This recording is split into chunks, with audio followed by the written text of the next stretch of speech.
Одна девочка ушла из дома в лес. В лесу она заблудилась и стала искать дорогу домой, да не нашла, а пришла в лесу к домику. Дверь была отворена, она посмотрела в дверь, видит, в домике никого нет, и вошла. В домике этом жили 3 медведя. Один медведь был отец, звали его Михаил Иванович. Он был большой и лохматый. Другой была медведица. Она была поменьше, и звали ее Настасья Петровна. Третий был маленький медвежонок, и звали его Мишутка. Медведей не было дома, они ушли гулять по лесу. В домике было 2 комнаты, одна столовая, другая спальня.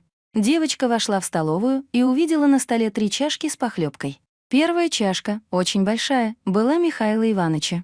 Вторая чашка, поменьше, была Настасья Петровнина. Третья, синенькая чашечка, была Мишуткина. Подле каждой чашки лежала ложка, большая, средняя и маленькая. Девочка взяла самую большую ложку и похлебала из самой большой чашки. Потом взяла среднюю ложку и похлебала из средней чашки. Потом взяла маленькую ложечку и похлебала из синенькой чашечки.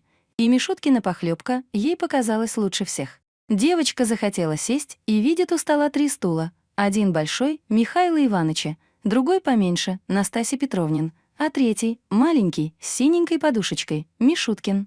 Она полезла на большой стул и упала. Потом села на средний стул, на нем было неловко. Потом села на маленький стульчик и засмеялась, так было хорошо. Она взяла синенькую чашечку на колени и стала есть. Поела всю похлебку и стала качаться на стуле. Стульчик проломился, и она упала на пол. Она встала, подняла стульчик и пошла в другую горницу. Там стояли 3 кровати, одна большая, Михаила Ивановича, другая средняя, Настасья Петровнина, третья маленькая, Мишенькина. Девочка легла в большую, ей было слишком просторно. Легла в среднюю, было слишком высоко. Легла в маленькую, кроватка пришлась ей как раз впору, и она заснула. А медведи пришли домой голодные и захотели обедать. Большой медведь взял чашку, взглянул и заревел страшным голосом: «Кто хлебал в моей чашке?»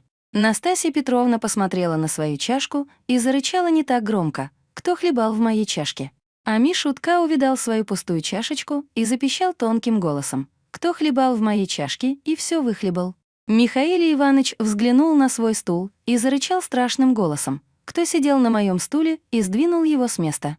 Настасья Петровна взглянула на свой стул и зарычала не так громко: «Кто сидел на моем стуле и сдвинул его с места?»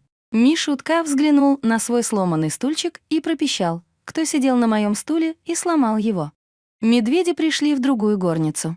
«Кто ложился в мою постель и смял ее?» Заревел Михаил Иванович страшным голосом.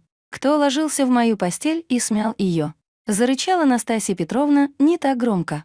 А Мишенька подставил скамеечку, полез в свою кроватку и запищал тонким голосом: «Кто ложился в мою постель?» И вдруг он увидал девочку и завизжал так, как будто его режут. «Вот она! Держи, держи! Вот она! Ай-яй-яй! Держи!» Он хотел ее укусить. Девочка открыла глаза, увидела медведей и бросилась к окну. Оно было открыто, она выскочила в окно и убежала. И медведи не догнали ее.